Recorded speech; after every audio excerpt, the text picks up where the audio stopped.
kita tunduk kepala dan kita berdoa. Allah yang kekal, Bapa yang kami sembah dan muliakan melalui dan di dalam nama Tuhan Yesus Kristus, kami mengucap syukur ya Tuhan, oleh karena Engkau beri kesempatan bagi kami ada di saat ini, di tempat ini, beribadah, memuji, menyembah dan memuliakan Engkau, bahkan saat ini mau membaca dan merenungkan firman. Ya Tuhan, kami berdoa, biarlah Engkau berikan sikap hati yang benar bagi kami, belajar firman untuk melakukannya, supaya kami hidup dalam berkat-berkat firman-Mu. Pakailah hamba-Mu, sembunyikan hamba di balik salib kemuliaan-Mu, biarlah nama-Mu ditinggikan, diagungkan dan dimuliakan. Terima kasih Tuhan, berfirmanlah, kami siap mendengar. Di dalam nama Tuhan Yesus kami berdoa. Amin. Mari kita buka dalam 1 Samuel pasal 17 bagaimana firman hidup dan kerja. 1 Samuel 17 ayat 40 sampai ayat 48. 1 Samuel pasal 17 ayat 40 sampai 48. Saya akan membaca ayat-ayat genap dan Bapak Ibu Saudara membaca ayat-ayat ganjil dengan suara yang kedengaran. 1 Samuel pasal 17 ayat 40 sampai 48. Perkelahian Daud dan Goliat. Lalu Daud mengambil tongkatnya di tangannya, dipilihnya dari dasar sungai 5 batu yang licin, dan ditaruhnya dalam kantung gembala yang dibawanya, yakni tempat batu-batu, sedang umbannya dipegangnya di tangannya. Demikianlah ia mendekati orang Filistin itu. Orang Filistin itu kian dekat menghampiri Daud, dan di depannya orang yang membawa perisai.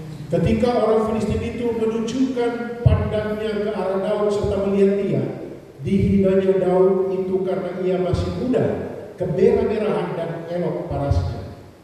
Orang Filistin itu berkata kepada Daud, "Anjingkah aku, maka engkau mendatangi aku dengan tongkat?"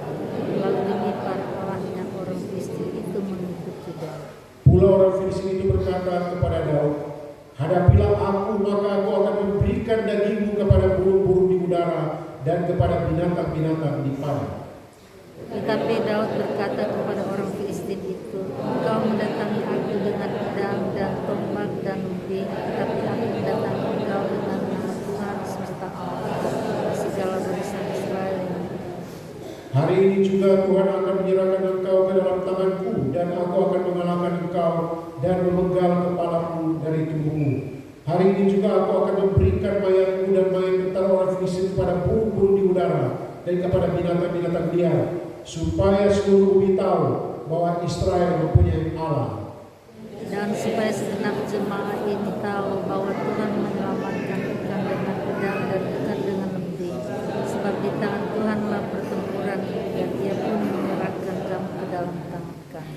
Ketika orang Filistin itu bergerak maju untuk menemui Daud, maka segeralah Daud berlari ke barisan musuh untuk menemui orang Filistin itu. Lalu Daud memasukkan tangannya dalam kantungnya, mengambilnya sebuah batu dari dalam timbangannya, maka kenalah dahi orang Filistin, sehingga batu itu terbenam dalam darinya, dan terjerumuslah ia dengan lukanya ke tanah. Demikianlah Daud mengalahkan orang Filistin itu dengan umpan dan batu. Ia mengalahkan orang Filistin itu dan membunuhnya tanpa pedang di tangan. Daud berlari mendapatkan orang Filistin itu, lalu berdiri di sebelahnya, diambilnya dan diurusnya dari sornya, lalu menghabisi dia, dipancingnya lah kepalanya. Ketika orang-orang Filistin melihat bahwa pahlawan mereka telah mati, maka larilah mereka. Maka bangkitlah orang-orang Israel dan orang Yehuda. Mereka bersorak-sorak lalu mengejar orang-orang Filistin sampai dekat Gad dan sampai pintu gerbang Ekron. Dan orang-orang yang terbunuh dari orang Filistin bergelimpangan di jalan ke Saaraim sampai Gad dan sampai Ekron.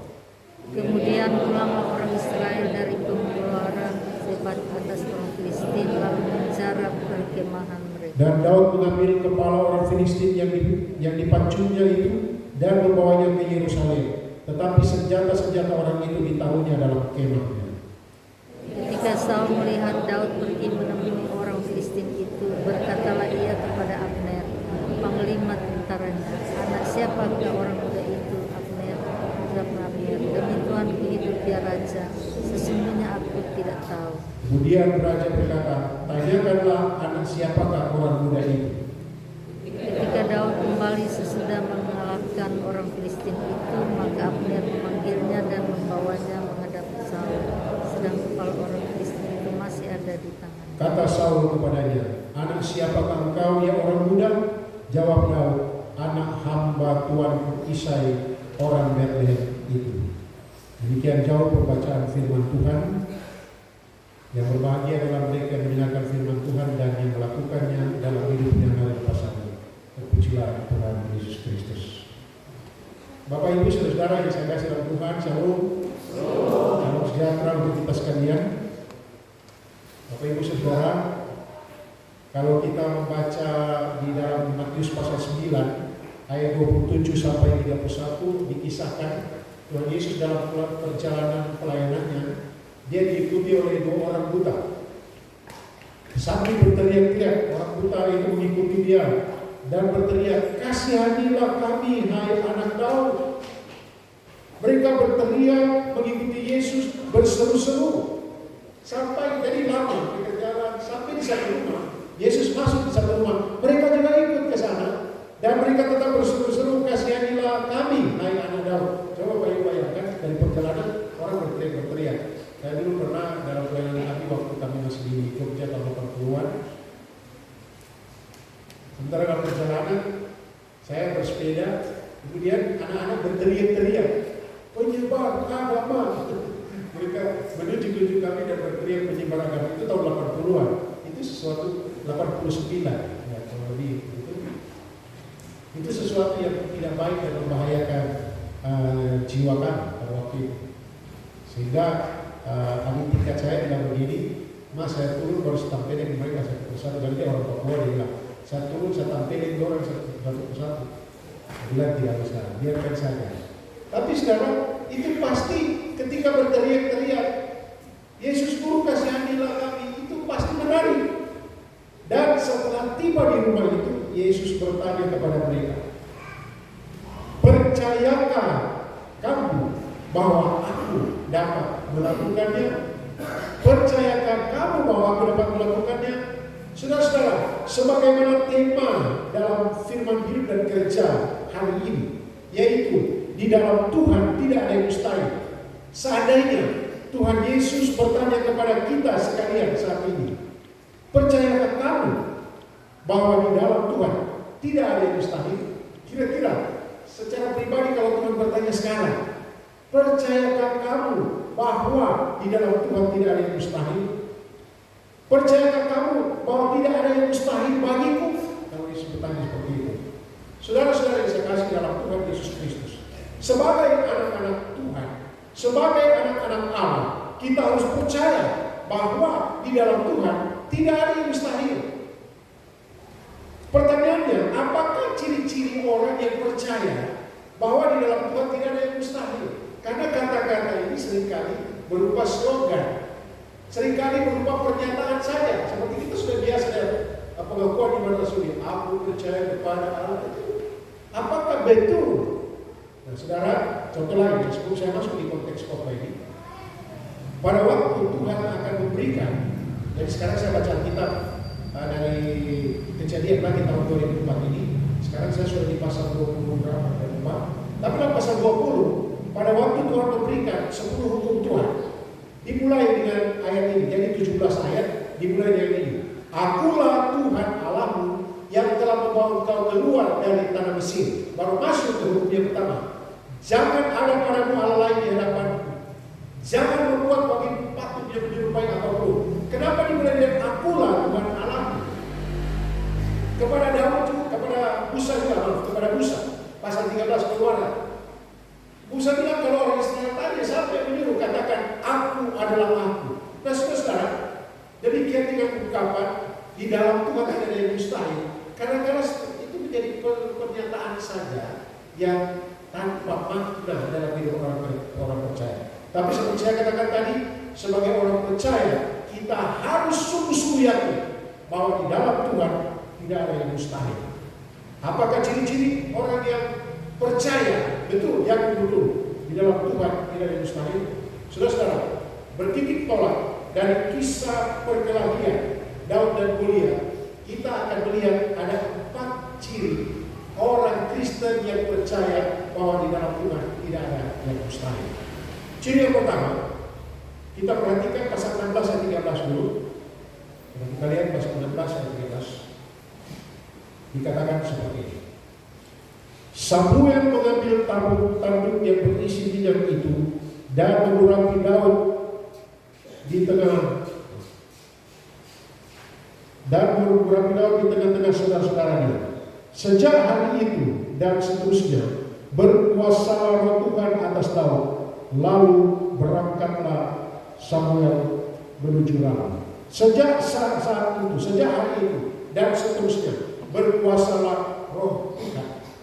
Kemudian saudara, ada ayat yang selanjutnya. Ciri yang pertama, seorang yang percaya, yang yakin bahwa di dalam Tuhan tidak ada yang mustahil, yaitu percaya pada penyertaan Tuhan. Percaya pada penyertaan Tuhan.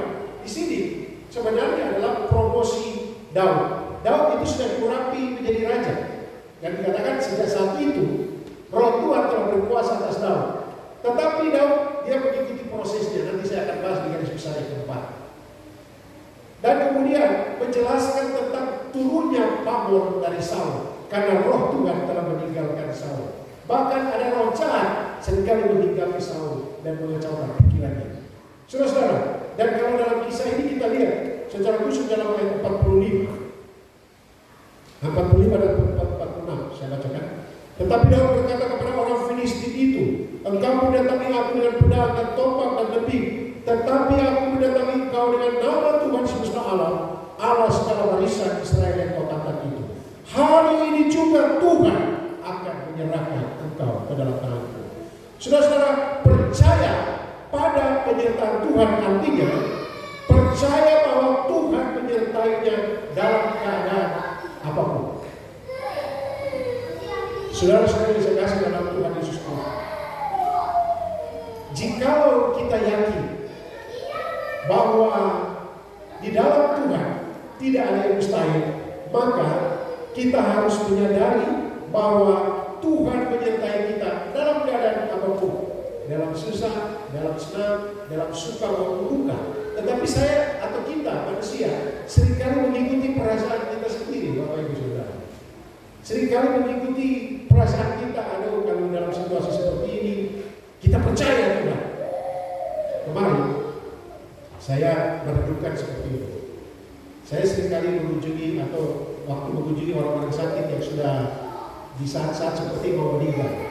Bahkan saya dengan istri saya pernah melayani seseorang dan pegang tangannya dan kami menyanyi di seberang sana sampai orang itu meninggal menghembuskan nafas.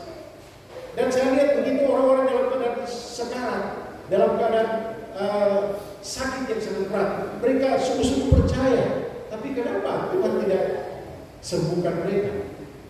Secara manusia kita berkata, kenapa tidak sembuh? Tapi Tuhan panggil. Bahkan berkali-kali saudara, orang datang ke saya. Pernah satu kali, saya cerita ada beberapa peristiwa. Jadi orang ini biasa suka mabuk, tidak beres, tidak ke gereja. Satu kali keluarganya datang bilang, Bapak-bapak, sini dalam keadaan sakit berat, sudah mau mati. Bapak tolong doakan kan? Saya pergi. Sebelum saya doakan, saya bilang, kau harus buka hati bertobat, buka hati terima Yesus. Karena setiap orang yang membuka hati terima Yesus, maka dia akan mati masuk ke dalam kerajaan surga. Tapi kalau tidak percaya, tidak buka hati dan terima Yesus, tidak bisa selamat. Dan saya tuntut dia untuk buka hati terima Yesus. Saya pulang, sekejap kemudian meninggal. Dan mereka dengan saya juga untuk melayani pemakaman sampai pada acara-acara yang sudah biasa ini. Saudara-saudara saya kasih dalam Tuhan Yesus Kristus. Kadang dalam keadaan seperti ini kita bilang, di mana Tuhan? Tetapi saudara-saudara, di dalam ayat yang kita baca di sini, Daud berkata kepada Goliat, engkau mendatangi aku dengan pedang dan tombak, aku mendatangi engkau dengan nama Tuhan. Dia percaya Tuhan menyertai dia. Pada berhadapan dengan binatang-binatang buas untuk melindungi kambing dombanya, ternaknya. Demikian juga aku berhadapan dengan si raksasa besar, Goliat. Saudara tahu bahwa menurut pemahaman saya, Saul itu bukannya dia tidak sanggup, tapi dia tidak punya keberanian karena Tuhan sudah tinggalkan dia.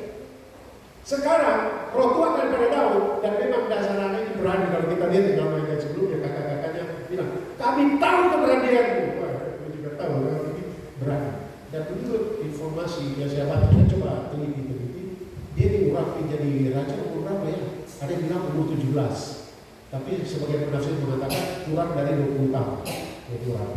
Kita lanjut kepada poin percaya pada permintaan Tuhan. Saudara-saudara saya kasih oleh Yesus Kristus, Tuhan akan menyerahkan engkau ke dalam tanganku, kata Daud. Dalam kumpulan kehidupan kita, situasi apapun saudara, mari tetap percaya bahwa Tuhan beserta kita.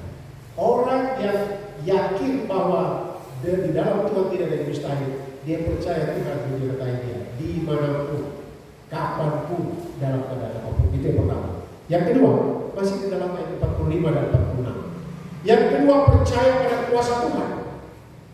Artinya, orang yang percaya kepada penyertaan Tuhan pasti tidak meragukan kuasa Tuhan. Percaya pada kuasa Tuhan artinya Tuhan berkuasa,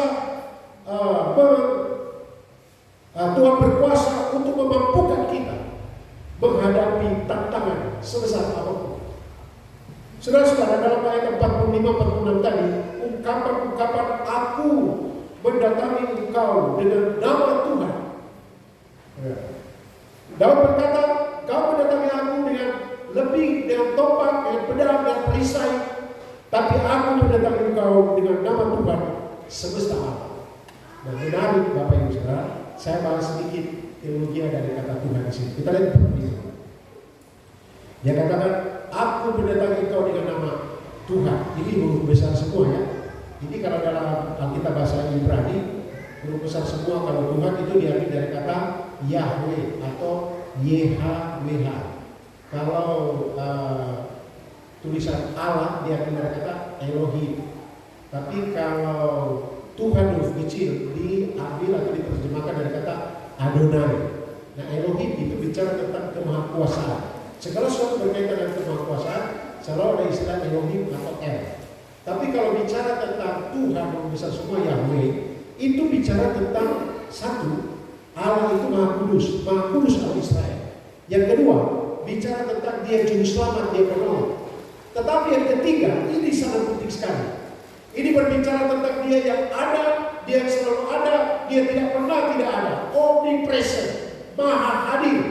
Sehingga ketika Daud berkata, engkau datangi aku dengan pedang dan tombak dan tebing, aku datangi engkau dengan nama Tuhan penyelamat yang ada dan selalu ada, yang tidak pernah meninggalkan aku. Percayakah kita tentang hal itu? Ketika kita dalam pergumulan, persoalan, tantangan atau apapun, kita percaya bahwa Tuhan selalu beserta dengan kita. Tapi percayakah kita bahwa Dia beserta kita, Dia berkuasa? Ini penting Bapak Ibu Saudara. Tetapi seringkali kita mengukur kadar kuasa Tuhan dengan permohonan atau tuntutan kita. Misalnya, saya sakit, doakan saya. Pikiran kita, saya harus sembuh, ya kan? Memang Tuhan sanggup menyembuhkan saudara. Tetapi tahukah saudara, ada penginjil besar yang luar biasa namanya John Sung.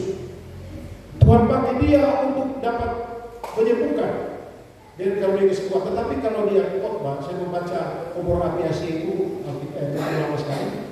Dulu di KPM Indonesia ada perpustakaan. Dulu saya membaca itu.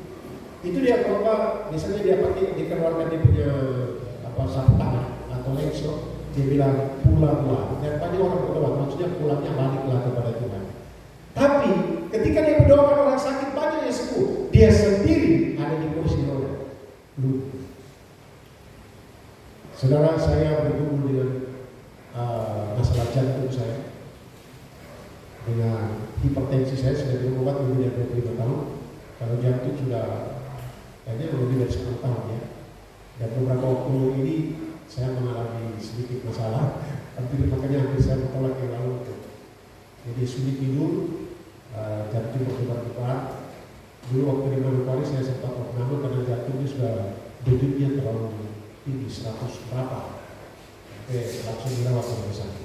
Berlama tidak datang. Tapi di sini waktu periksa di rumah sakit di poli jantung dan pembuluh darah, dokter bilang bagus semua, bagus dalam kategori orang yang sudah punya masalah, tapi bagus.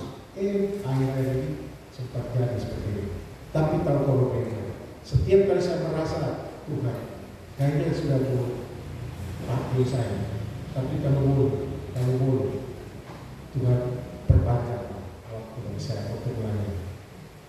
Melayani di mana bukan karena ada apanya, tapi apa adanya saya mau melayani. Saya juga siap melayani di sini, apa adanya. Bahkan saya tawarkan untuk sekolah minggu selama saya kuat, saya sehat, untuk meyakini Bapak Gembala dan teman lain dan lain-lain. Dan kalau Tuhan berkenan, dalam waktu dekat saya akan ke Manokwari untuk melayani di kampung. Tapi saudara, saya tetap percaya pada kuasa Tuhan. Seandainya dia bilang enggak, lu baik, tidak masalah. Tetapi akan jalani percaya pada dia. Ini bicara tentang kuasa, itu juga bicara tentang kedaulatan. Kalau Tuhan bilang A, harus A, ikuti saja. Dan saya jalani hari-hari itu. Makanya suatu saat ada seorang hamba Tuhan, dia sudah umur 80 sekian atau 90, sekarang tetap semangat melayani dan diinjil. Bahkan antar pulang. Dia pergi ke tempat kami di Manokwari, dan dia peluk saya, dia bilang, Ulfi, kamu masih hidup ya? Dia peluk dan bilang, kamu masih hidup ya? Karena dia tahu perhubungan kesehatan saya. Dan kebanyakan Bapak Ibu tidak tahu, karena hati yang gembira adalah obat. Hati yang gembira adalah tidak kiri kanan. Hati yang gembira adalah obat. Tidak, suami semua. Hati yang gembira adalah obat. Tuhan berkuasa. Yakini itu. Kalau kita yakin Tuhan beserta kita, Dia berkuasa, maka hati kita akan dipenuhi dengan kegembiraan. Kadang-kadang saya sedih juga. Tuhan berikan damai sejahtera yang melampaui segala akal. Memulihkan pikiran saya, memulihkan pikiran kita, supaya ketika saya istirahat saya akan tidur dengan tenang dan nyenyak. Itu yang kedua. Orang yang yakin bahwa di dalam Tuhan tidak ada yang mustahil. Pertama, dia percaya bahwa Tuhan menyertai dia. Yang kedua, dia percaya pada kuasa Tuhan. Dan yang ketiga, Bapak Ibu Saudara, kita masih lihat di dalam ayat yang ke-46 bagian B dan ayat 47. Dalam ayat 46 bagian B dikatakan seperti ini. Supaya seluruh bumi tahu bahwa Israel mempunyai Allah. Nah, ini seperti Elohim. Ayat 47. Dan supaya segenap jemaah ini tahu bahwa Tuhan menyelamatkan bukan dengan pedang atau bukan dengan lebih. Saudara, hal yang ketiga yaitu mengutamakan kemuliaan Tuhan. Saudara menarik ya, Bapak Ibu coba perhatikan ayat 45 digunakan ada dua nama. Ya, ayat 5 digunakan nama Tuhan, besar semua. Ayat 46 ada dua. Pertama, hari ini juga Yahweh akan, Dia sang juru selamat, Dia penolong, Dia yang maha adil, Dia akan menyerahkan engkau ke dalam tanganku. Dan kemudian ada di sini ada kata ini, supaya seluruh bumi tahu bahwa Israel mempunyai Elohim, mempunyai Yang Maha Kuasa.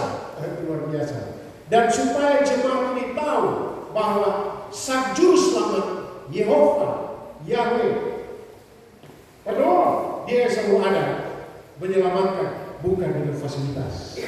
Saudara, hal yang ketiga, orang yang percaya, yang yakin bahwa di dalam Tuhan tidak ada yang mustahil, dia akan mengutamakan kemuliaan Tuhan. Artinya, keyakinan kita bahwa di dalam Tuhan tidak ada yang mustahil, tujuannya adalah supaya nama Tuhan dimuliakan, nama Tuhan disebarluaskan. Ayat 17. Pasal 47 dan 40 kita. Artinya apa Bapak Ibu?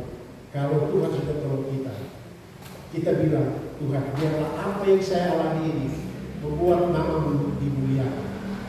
Kalau Tuhan berkenan besok kita ada kebaktian kebenaran rohani dalam rangka ulang tahun ke-18. Ayat 18 itu Tapi sebelumnya ada proses yang lama baru jadi sikap ini. Ya, nanti ada sejarah akan dibaca akan itu oleh Bapak Ketua yang ada. Apakah yang harus kita katakan? Ini gereja ini jadi supaya Tuhan dimuliakan, bukan nama seseorang yang dimuliakan. Nama Tuhan dimuliakan, ditinggikan, diagungkan. Kita sembuh dari penyakit. Kita akan mengatakan karena Tuhan, supaya orang tahu bahwa Tuhan berkuasa.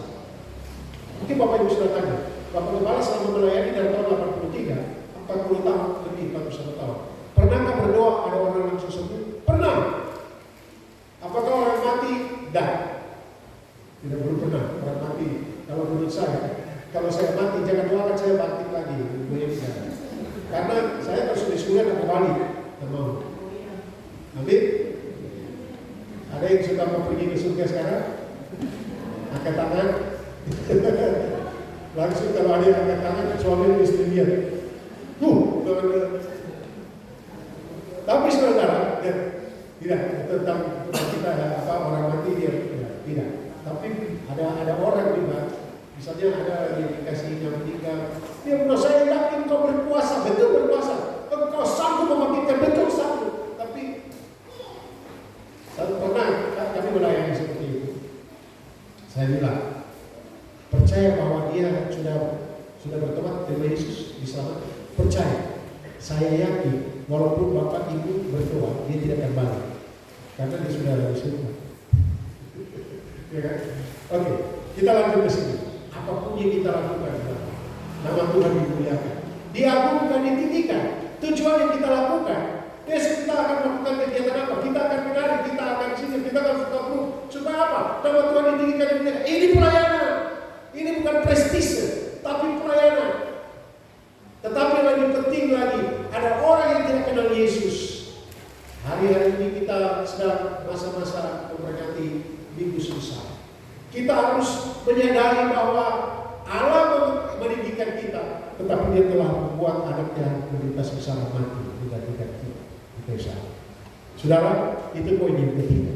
Lakukan segala sesuatu supaya Tuhan ditinggikan, diagungkan dan dimuliakan. Yang keempat terakhir, saya bilang Mark banyak itu pendek. Yang keempat, orang yang yakin bahwa di dalam Tuhan yang tidak ada yang mustahil. Kalau yang pertama tadi apa? Yang pertama, percaya bahwa Tuhan selalu menyertai dia. Yang kedua, percaya pada kuasa Tuhan. Yang ketiga, dia mengutamakan kemuliaan Tuhan. Yang keempat, pasrah pada rencana dan kehendak Tuhan. Ini mungkin lebih panjang karena banyak orang tak suka pasrah. Betul? Ayat yang terakhir kita baca. Karena ini menarik. Saya sampai tadi pagi saya cari-cari ayat 58. Mari kita baca satu-satu. 1, 2, 3. Kata Saul kepadanya, anak siapakah engkau yang orang muda? Jawab Daud, anak hamba Tuanku Isai orang Betlehem. Bapak Ibu Saudara, Daud sudah diurapi sebagai raja beberapa waktu sebelum.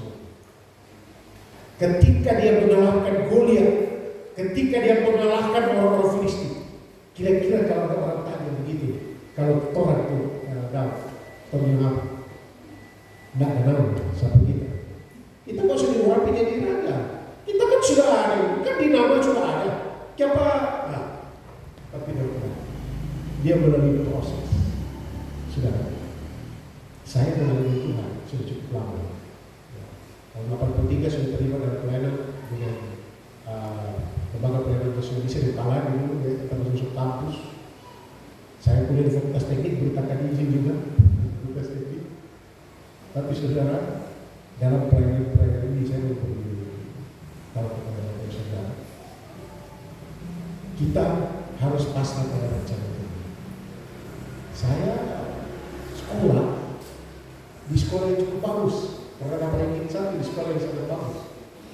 Tapi waktu kuliah, sebelum kuliah ada KKR tahun 83 pendeta sesetok. Kemudian saya sudah bertobat waktu itu jadi konselor. Konselor ini saya sebutkan ya, saya Gembala Joy Radita. Dulu gembala, karena gue satu kelas dulu.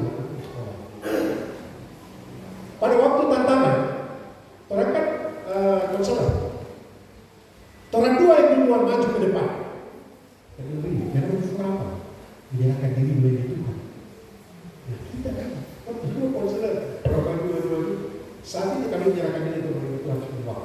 Tapi karena gengsi ya, pada waktu selesai ikut Simpan Maru, karena mesti kuliah, masa rata kali yang sarjana baru kita kan kuliah.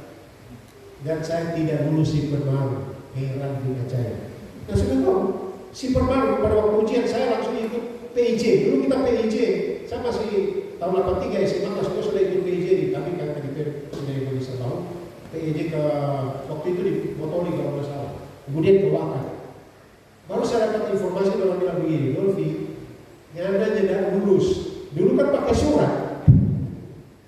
Aduh, waktu itu kita mau dicerita dari Botoli, kemudian saya naik kendaraan mungkin karena itu sakit perut sehingga dilupakan. Dan lulus. Karena lulus gengsi, baru ikut tes lagi, masuk ke fakultas teknik. Tapi pada waktu sementara kuliah, Tuhan berikan tidak bisa berkasih itu udah ketahuan. Akhirnya saya langsung stop dan kuliah di Jogja. Tapi Trompet Kepala ini dia masih lama di pertanian. Namanya Yunus Ladi tetap berkata. Kita lanjut di sini. Sudah yang saya sampaikan. Di sini kita lihat bahwa Daud dia telah diurapi, tapi dia tidak mengatakan seperti ini. Tahu tak kenapa kita?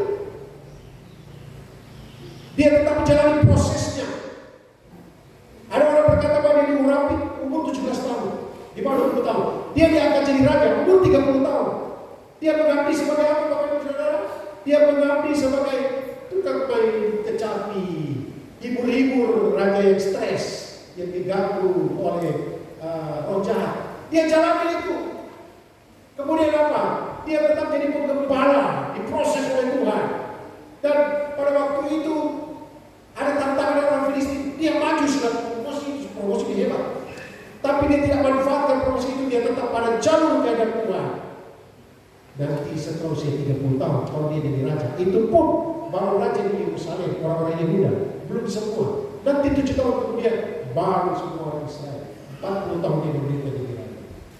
Apa yang dimaksud dari firman Tuhan di sini? Kita sebagai orang percaya pada kuasa atau bahwa di dalam Tuhan tidak ada yang mustahil, kita harus pasrah pada rencana dan kehendak Tuhan. Mau rela bersedia menjalani proses sesuai rencana dan kehendak Tuhan. Saudara-saudara yang saya kasih Tuhan, menjalani proses itu sesuatu yang bukan gampang. Itu membutuhkan kerendahan hati.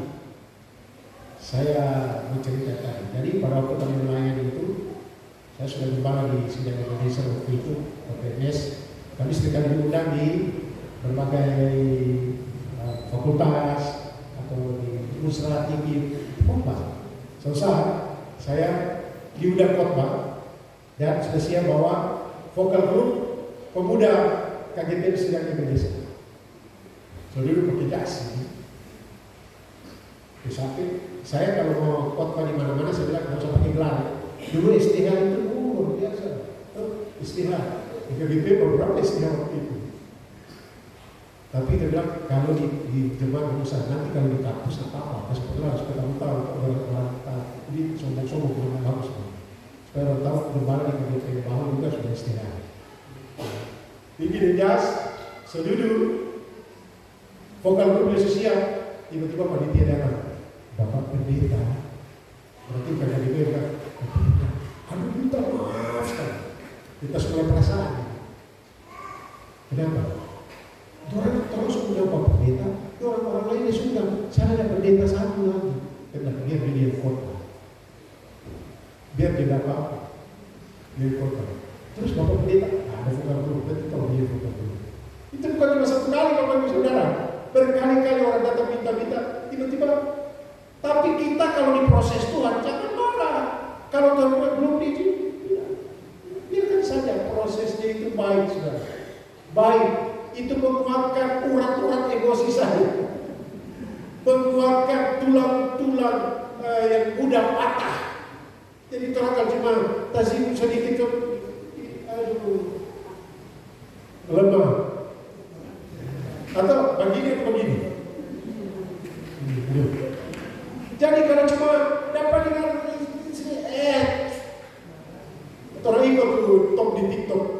penting tidak dapat gigi, tidak apa-apa.